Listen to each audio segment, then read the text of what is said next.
ಸೋನು ಗೌಡಗೂ ವಿವಾದಕ್ಕೂ ತುಂಬಾನೇ ನಂಟಿದೆ. ಆಕೆ ಮಾಡಿದ್ದೆಲ್ಲ ಕಾಂಟ್ರವರ್ಸಿಯಾಗಿ ಕನ್ವರ್ಟ್ ಆಗ್ತಿದೆ. ಇಲ್ಲಿಯವರೆಗೆ ಆಗಿದ್ದೆಲ್ಲವೂ ಯಾವುದು ಕಾನೂನಿನ ಪರಿಧಿಗೆ ಬಂದಿರಲಿಲ್ಲ. ಆದರೆ ಈ ಬಾರಿ ಮಾಡಿರೋ ತಪ್ಪಿಗೆ ಆಕೆ ಅರೆಸ್ಟ್ ಆಗಿದ್ದಾಳೆ. ಇದು ಗೊತ್ತಿತ್ತೋ ಗೊತ್ತಿರಲಿಲ್ವೋ ಗೊತ್ತಿಲ್ಲ. ಆದರೆ ಸದ್ಯ ಸೋನು ಗೌಡ ದೊಡ್ಡ ಸಂಕಷ್ಟದಲ್ಲಿ ಸಿಲುಕಿಕೊಂಡಿರೋದಂತೂ ಖಚಿತ.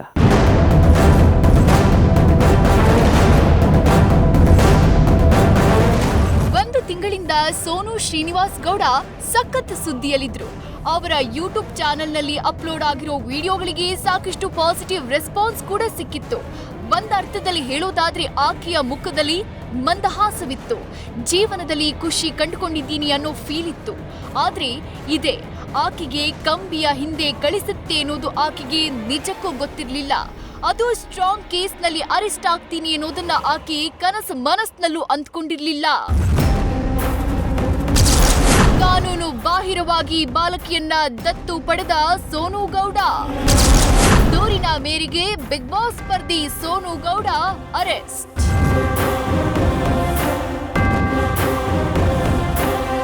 ಸೋನು ಗೌಡ ಯೂಟ್ಯೂಬ್ ಚಾನೆಲ್ನಲ್ಲಿ ಕಳೆದ 1 ತಿಂಗಳಿಂದ ಅಪ್ಲೋಡ್ ಆಗಿರೋದು ಮಗುವಿನ ಜೊತೆ ಇರೋ ವಿಡಿಯೋಗಳೇ. ಸೋನು ಗೌಡ ಮನೆಯ ಪಕ್ಕದ ಶೆಡ್ನಲ್ಲಿ ವಾಸವಿದ್ದ ರಾಯಚೂರು ಮೂಲದ ದಂಪತಿಯ ಮಗಳ ಜೊತೆ ಮಾಡಿರೋ ವಿಡಿಯೋಗಳನ್ನ ಸೋನು ಗೌಡ ಅಪ್ಲೋಡ್ ಮಾಡಿದ್ದಾರೆ.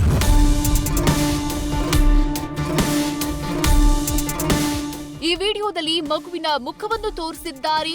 ಆಕೆಗೆ ಕಿವಿ ಚುಚ್ಚಿಸೋದು, ಐಸ್ ಕ್ರೀಮ್ ಕೊಡಿಸೋದು, ಶಾಪಿಂಗ್ ಮಾಡಿಸೋದು, ಮೇಕಪ್ ಮಾಡೋ ವಿಡಿಯೋಗಳೆಲ್ಲ ಅಪ್ಲೋಡ್ ಆಗಿದೆ. ಆ ಮಗು ಮತ್ತು ಸೋನು ಗೌಡ ನಡುವೆ ಒಂದು ಉತ್ತಮ ಬಾಂಧವ್ಯ ಬೆಳೆದಿರೋದು ಯಾರಿಗಾದ್ರೂ ಅರ್ಥವಾಗ್ಬಿಡುತ್ತೆ. ಇನ್ಫ್ಯಾಕ್ಟ್ ಆ ಕುಟುಂಬ ಬೆಂಗಳೂರು ಬಿಟ್ಟು ರಾಯಚೂರಿಗೆ ಹೋದ ನಂತರ ಆ ಮಗುವನ್ನ ಸೋನು ಬೆಂಗಳೂರಿಗೆ ವಾಪಸ್ ಕರೆದುಕೊಂಡು ಬರ್ತಾರೆ. ಒಂದ್ ವಿಡಿಯೋದಲ್ಲಿ ಮಗುವಿನ ತಾಯಿ ಕರೆದುಕೊಂಡು ಹೋಗಮ್ಮ, ಮಗಳು ಅಂತ ಅಂದ್ಕೊಂಡು ಚೆನ್ನಾಗಿ ಓದ್ಸು ಅಂತಾನು ಹೇಳ್ತಾರೆ.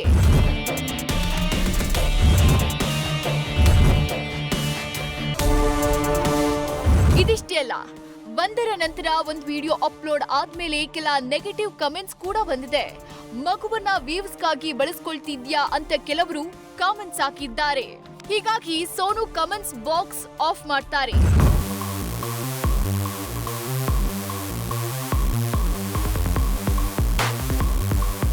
ಇದು ಒಂದ್ ಕಡೆ ಆದ್ರೆ ಇನ್ನೊಂದ್ ಕಡೆ ಮಹಿಳಾ ಮತ್ತು ಮಕ್ಕಳ ಕಲ್ಯಾಣ ಇಲಾಖೆ ಅಡಿಯಲ್ಲಿ ಬರೋ ಮಕ್ಕಳ ಸಂರಕ್ಷಣಾ ಘಟಕದ ಅಧಿಕಾರಿಗಳು ಎಲ್ಲವನ್ನ ಅಬ್ಸರ್ವ್ ಮಾಡ್ತಾ ಇರ್ತಾರೆ. ದತ್ತು ಪಡೆದಿದ್ದೀನಿ ಅಂತ ಹೇಳಿರೋದನ್ನ ಗಮನಿಸಿದ್ದಾರೆ. ಆದ್ರೆ ಕಾನೂನಿನ ಮೂಲಕ ಯಾವುದೇ ಪ್ರಕ್ರಿಯೆ ನಡೆದಿಲ್ಲ ಅನ್ನೋದು ಅವರಿಗೆ ಗೊತ್ತಿರುತ್ತೆ. ಹೀಗಾಗಿ ಎಲ್ಲವನ್ನ ತನಿಖೆ ಮಾಡಿ ನಿನ್ನೆ ಅಂದ್ರೆ ಮಾರ್ಚ್ 21ರಂದು ಬ್ಯಾಡಹಳ್ಳಿ ಪೊಲೀಸ್ ಠಾಣೆಗೆ ರಾಜ್ಯ ಮಕ್ಕಳ ರಕ್ಷಣಾ ಘಟಕದ ಅಧಿಕಾರಿ ಗೀತಾ ಅವರು ದೂರು ಕೊಡ್ತಾರೆ. ಇದರ ಆಧಾರದ ಮೇಲೆ ಜೆಜೆ ಆಕ್ಟ್ ಅಡಿ ಬ್ಯಾಡರಹಳ್ಳಿ ಠಾಣೆ ಪೊಲೀಸರು ಎಫ್ಐಆರ್ ದಾಖಲಿಸಿ ಸೋನು ಗೌಡರನ್ನ ಇವತ್ತು ಬಂಧಿಸಿದ್ದಾರೆ. ಇಲ್ಲಿಗಲ್ ಅಂಡರ್ ಜೆಜೆ ಆಕ್ಟ್ ಮತ್ತೆ ಜೂನಿಯರ್ ಜಸ್ಟಿಸ್ ಆಕ್ಟ್ ಅಲ್ಲಿ ಇಟ್ಸ್ ಅನ್ ಅಫೆನ್ಸ್ ಅಂತ ಹೇಳಿ ಒಂದು ಕಂಪ್ಲೇಂಟ್ ಕೊಟ್ಟಿರೋ ವಿಚಾರವಾಗಿ ನಾವು ಒಂದು ಕಂಪ್ಲೇಂಟ್ ಅನ್ನು ತಗೊಂಡು ಈಗ ಇವತ್ತು ಬೆಳಿಗ್ಗೆ ಅವರನ್ನ ನಾವು ಅರೆಸ್ಟ್ ಮಾಡಿದೀವಿ. ಅರೆಸ್ಟ್ ಮಾಡಿ ಈಗ ಮುಂದಿನ ತನಿಖೆನ ನಾವು ಕೈಗೊಳ್ತೀವಿ. ಯಾವುದೇ ಮಕ್ಕಳನ್ನ ದತ್ತು ಪಡೆಯೋಕೆ ಹಲವು ಕಾನೂನುಗಳನ್ನ ಪಾಲಿಸಬೇಕಾಗತ್ತೆ. ಸೋನು ಗೌಡ ಪ್ರಕರಣದಲ್ಲಿ ಯಾವುದೇ ಕಾನೂನು ಪಾಲನೆಯಾಗಿಲ್ಲ. ಇನ್ಫ್ಯಾಕ್ಟ್ ಈ ಬಗ್ಗೆ ಸೋನು ಗೌಡ ಅವರಿಗೆ ಅರಿವೇ ಇಲ್ಲ ಅನ್ನೋದು ಕೂಡ ವಿಚಾರಣೆ ವೇಳೆ ಗೊತ್ತಾಗಿದೆ. ಸಾರಾ ಪೋರ್ಟಲ್ ನಲ್ಲಿ ಇಲ್ಲಿಗಲ್ ಅಡಾಪ್ಷನ್ ಆಗಿದೆ. ಇಲ್ಲಿ ಕಾರಾ ಪೋರ್ಟಲ್ ನಲ್ಲಿ ಅವರು ಅಪ್ಲೋಡ್ ಮಾಡಿಲ್ಲ, ಸಾರಾ ಪೋರ್ಟಲ್ ನಲ್ಲಿ ಅಪ್ಲೋಡ್ ಮಾಡಿಲ್ಲ. As per the JJ act 75 ಪ್ರಕಾರ 74 ಪ್ರಕಾರ ಮಗುನ ಡಿಸ್ಕ್ಲೋಸ್ ಮಾಡಬಾರ್ದು, ಅದು ಇಲ್ಲಿಗಲ್ ಆಕ್ಟಿವಿಟೀಸ್. ಸೊ ಆ ಮಗುನ ಡಿಸ್ಕ್ಲೋಸ್ ಮಾಡಿರೋದ್ರಿಂದ ನಾವೇ ಆಕ್ಷನ್ನ ತಗೊಂಡಿದ್ದೀವಿ. ಸೊ FIR ನ ಲಾಡ್ಜ್ ಮಾಡಿದ್ದೀವಿ. ಸೊ ಇನ್ನು ಇತರೆ ಯಾವತ್ತೇ ಆಗಲಿ ಯಾರಾದರೂ ಮಗುನ ದತ್ತಕ್ಕೆ ತಗೊಂಡಿದ್ದೀರಾ ಅಂದ್ರೂ, ಇಲ್ಲ ಮಗುನ ಯಾವ ಕಡೆಯಿಂದ ಆದ್ರೂ ತಗೊಂಡಿದ್ದೀರಾ ಅಂತ ಇದ್ರೂ, ಸೊ ನೇರವಾಗಿ ಪೇರೆಂಟ್ಸ್ ಕಡೆಯಿಂದ ನೀವು ತಗೊಳೋದಕ್ಕೆ ಬರೋದಿಲ್ಲ. ಈವನ್ ಪೇರೆಂಟ್ಸ್ ಕೊಡೋದಕ್ಕೆ ಬರೋದಿಲ್ಲ. ಅದು ಇಲ್ಲೀಗಲೇ ಆಗುತ್ತೆ. ನಿಮಗೆ ಪೇರೆಂಟ್ಸ್ ಮಗುನ ಸಾಕೋದಕ್ಕೆ ಕೆಪಾಸಿಟಿ ಇಲ್ಲ ಅಂತ ಇದ್ರೆ ಮಕ್ಕಳ ಕಲ್ಯಾಣ ಸಮಿತಿ ಅಂತ ಇರುತ್ತೆ, ಅದಕ್ಕೆ ಬಂದು ಮಗುನ ಪ್ರೊಡ್ಯೂಸ್ ಮಾಡಬೇಕು. ನಾವು ನೋಡ್ಕೊಂತೀವಿ ಗೌರ್ಮೆಂಟ್ ಕಡೆಯಿಂದ. ಮಗುವನ್ನ ದತ್ತು ಪಡೆಯಲು ಹಲವು ನಿಯಮಗಳಿವೆ. ಆ ನಿಯಮಗಳೇನು ಅನ್ನೋದನ್ನ ಅಧಿಕಾರಿಗಳು ವಿವರಿಸಿದ್ದಾರೆ ನೋಡಿ. ಕಾನೂನು ಏನ್ ಹೇಳುತ್ತೆ ಅಂದ್ರೆ, ಸರ್ ಮಕ್ಕಳ ಕಲ್ಯಾಣ ಇಲಾಖೆಗೆ ಮುಂದೆ ಬಂದು ಮಗುನ ಅವರು ಇವಾಗ ರಿಜಿಸ್ಟರ್ ಮಾಡಿಸ್ಕೊಂಡ್ರೆ ಆನ್ಲೈನ್ ನಲ್ಲಿ ಇಟ್ ವಿಲ್ ಟೇಕ್ ಪ್ರೊಸೀಜರ್ ಇರುತ್ತೆ. ಅವ್ರ ಮನೆಗೆ ನಾವು ಭೇಟಿ ಮಾಡ್ತೀವಿ. ಭೇಟಿ ಮಾಡಿ ಅವ್ರದ್ದು ಸ್ಥಿತಿಗತಿ ಏನಿದೆ, ಅವ್ರದ್ದು ಫೈನಾನ್ಷಿಯಲಿ ಇಂಡಿಪೆಂಡೆಂಟ್ ಇವತ್ತೇನೋ ಯೂಟ್ಯೂಬ್ನಿಂದ ನನಗೆ ಆಸ್ತಿ ಒಂದು ಆದಾಯ ಬರ್ತಿದೆ ಅಂತ ತೋರಿಸ್ಕೊಳಕ್ಕಾಗೋದಿಲ್ಲ. ಫೈನಾನ್ಷಿಯಲ್ ಸ್ಟೇಬಲ್ ಅನ್ನೋದು ಕರೆಕ್ಟಾಗಿರಬೇಕು ಯಾವತ್ತೂ. ಇವಾಗ ಮಗುಗೆ 8 ವರ್ಷ ಅಂತ ಇದ್ದರೆ ಅದಕ್ಕೆ 20-30 ವರ್ಷ ಆಗೋವರೆಗೂ 50 ವರ್ಷ ಆಗೋವರೆಗೂ ಇವರು ಕರೆಕ್ಟಾಗಿ ನೋಡ್ಕೊತಾರ, ಇವರು ಇಂಡಿಪೆಂಡೆಂಟಾ. ಇನ್ನೊಂದು ಸೋನು ಗೌಡ ಅವರು ಈ ವಿಚಾರದಲ್ಲಿ ಅವರು ಅನ್ಮ್ಯಾರಿಡ್ ಆಗಿರ್ತಾರೆ. ಅವ್ರಿಗೆ ಏಜ್ ಬಂದ್ಬಿಟ್ಟು 23. ಆ್ಯಸ್ ಪರ್ ದಿ ಸೆಕ್ಷನ್ 5 ಪ್ರಕಾರ ಈ ಏಜ್ನವರು 0 to 2 years ಇರೋ ಮಗುನ ಮಾತ್ರನೇ CWC ಇಂದ ತೊಗೊಳೋದಕ್ಕೆ ಬರುತ್ತೆ. ಅವರೇ ಡೈರೆಕ್ಟಾಗಿ ಹೋಗ್ಬಿಟ್ಟು ನಾವು ಮಗುನ ತೊಗೊಳ್ತೀವಿ ಅಂತ ಹೇಳೋದಕ್ಕೆ ಬರೋದಿಲ್ಲ. ಓಕೆನಾ?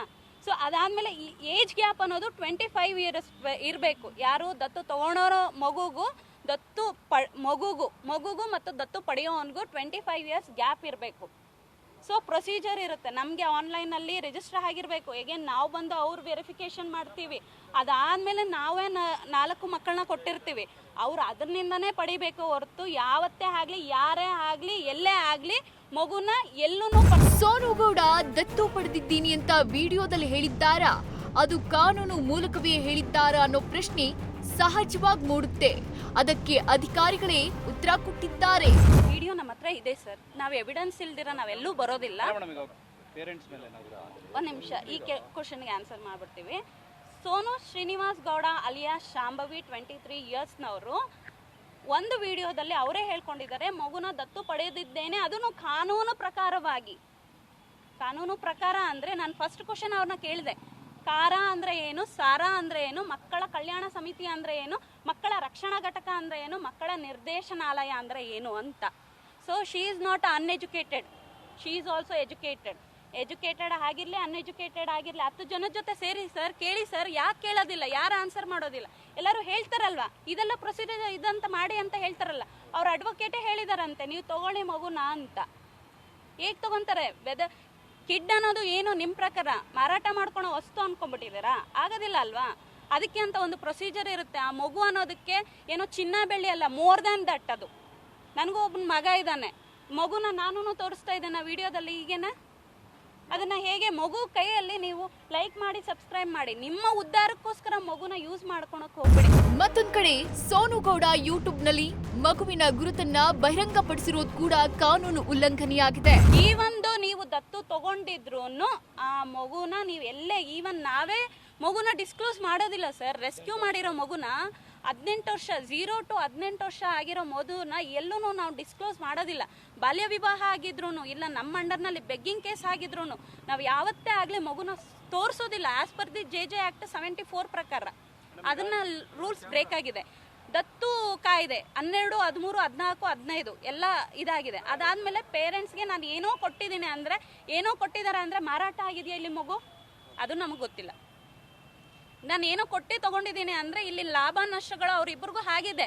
ನೀವೇನು ಕೊಡೋಂಗೂ ಇಲ್ಲ, ಅದನ್ನು ಹೇಳೋಂಗೂ ಇಲ್ಲ. ಅಲ್ಲಿ ವಿಡಿಯೋದಲ್ಲೇ ತನ್ನಕ್ಕೆ ತಾನೇ ಅವರೇ ಹೇಳ್ಕೊಂಡಿರೋದು, ನಾವು ಹೇಳಿರೋದಲ್ಲ, ಇನ್ನೊಬ್ರು ಹೇಳಿರೋದಲ್ಲ. ನಮಗೆ ಸಾರ್ವಜನಿಕವಾಗಿ ಯಾರು ಹೇಳಿಲ್ಲ. ಅವರೇ ಸೋನು ಅವರೇ ನಾನು ಮಗುನ ದತ್ತಕ್ಕೆ ತಗೊಂಡಿದ್ದೀನಿ, ಅದನ್ನು ಕಾನೂನು ಪ್ರಕಾರವಾಗಿ. ಕೇವಲ ಸೋನು ಗೌಡಗೆ ಮಾತ್ರ ಶಿಕ್ಷೆಯಾಗುತ್ತಾ ಅಥವಾ ಮಗು ಕೊಟ್ಟ ಪೋಷಕರಿಗೂ ಶಿಕ್ಷೆ ಆಗುತ್ತಾ ಅನ್ನೋ ಪ್ರಶ್ನೆಗೂ ಅಧಿಕಾರಿಗಳು ಉತ್ತರ ಕೊಟ್ಟಿದ್ದಾರೆ. ಸರ್, ಇವಾಗ ಮಾಡೋ ಸೆಕೆಂಡ್ ಏನು ಅಂದರೆ ಮಗುನ ನಾವು ರಕ್ಷಿಸಿ ಮಗುನ CWC ಮಕ್ಕಳ ಕಲ್ಯಾಣ ಸಮಿತಿಗೆ ಕೊಡ್ತೀವಿ. ಸೊ ಸೋನು ಅವ್ರ ಬಗ್ಗೆ ನಾವೇನು ಮಾತಾಡೋದಕ್ಕಾಗೋದಿಲ್ಲ. ಅವರು ಕಾನೂನು ಕ್ರಮ ಅವ್ರು ಕೈಗೊಳ್ತಾರೆ. FIR ಆಗಿದೆ. ಅದಾದಮೇಲೆ ಪೇರೆಂಟ್ಸ್ನ ಕರೆಸ್ತೀವಿ. ಪೇರೆಂಟ್ಸ್ನ ಕರೆಸಿ ನೀವು ಹೆಂಗೆ ಕೊಟ್ರಿ ಮಗುನ ಅಂತ ಅವ್ರಿಗೆ ಎಲ್ಲ ಇದು ಕೌನ್ಸಿಲ್ ಎಲ್ಲ ಇರುತ್ತೆ, ಕ್ರಮ ಇರುತ್ತೆ ಸರ್. ಬಾಲ ನ್ಯಾಯ ಕಾಯ್ದೆ 2000 ಕಲಂ 21ರ ಪ್ರಕಾರ ಪೋಷಕರು ಮಗುವನ್ನ ಮಕ್ಕಳ ಕಲ್ಯಾಣ ಸಮಿತಿಯ ಮುಂದೆ ಹಾಜರುಪಡಿಸಿ ಸಮಿತಿಯ ಆದೇಶದ ಪ್ರಕಾರವೇ ದತ್ತು ಕ್ರಿಯೆ ಪೂರೈಸಬೇಕು. ಆದ್ರೆ ಇದನ್ನ ಮಗುವಿನ ಪೋಷಕರು ಮಾಡದೇ ಇರೋದು ಅಕ್ರಮವಾಗಿದೆ. ಜೊತೆಗೆ ಸೋನು ಶ್ರೀನಿವಾಸ್ ಕೂಡ ಕೆಲವು ವಿಡಿಯೋಗಳಲ್ಲಿ ಪೋಷಕರಿಗೆ ವಿವಿಧ ರೀತಿಯ ಸೌಕರ್ಯಗಳನ್ನ ನೀಡಿರುತ್ತೇನೆ ಅಂತ ಹೇಳಿರೋದ್ರಿಂದ ಇದೊಂದು ರೀತಿಯ ಮಗುವಿನ ಮಾರಾಟ ಮಾಡಿರುವಂತೆ ಕಂಡು ಬಂದಿರುತ್ತೆ ಅಂತ ಅಧಿಕಾರಿಗಳು ಅನುಮಾನ ವ್ಯಕ್ತಪಡಿಸಿದ್ದಾರೆ.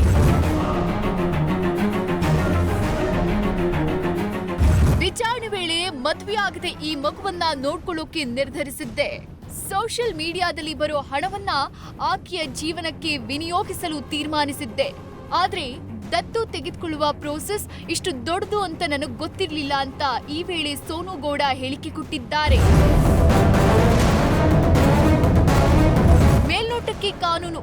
ಭಾಗಿಯಾಗಿರುವುದು ಕಂಡು ಬರ್ತಾ ಇದೆ. ಹೀಗಾಗಿ ಇದೊಂದು ಸಾಮಾನ್ಯ ಪ್ರಕರಣವಂತೂ ಅಲ್ಲ, ಗಂಭೀರವಾದ ಕೇಸ್ ಆಗಿ ಬದಲಾಗಿದೆ. ಸೋನು ಗೌಡ ಸದ್ಯಕ್ಕೆ ಸಂಕಷ್ಟಕ್ಕೆ ಸಿಲುಕೊಂಡಿದ್ದಾರೆ.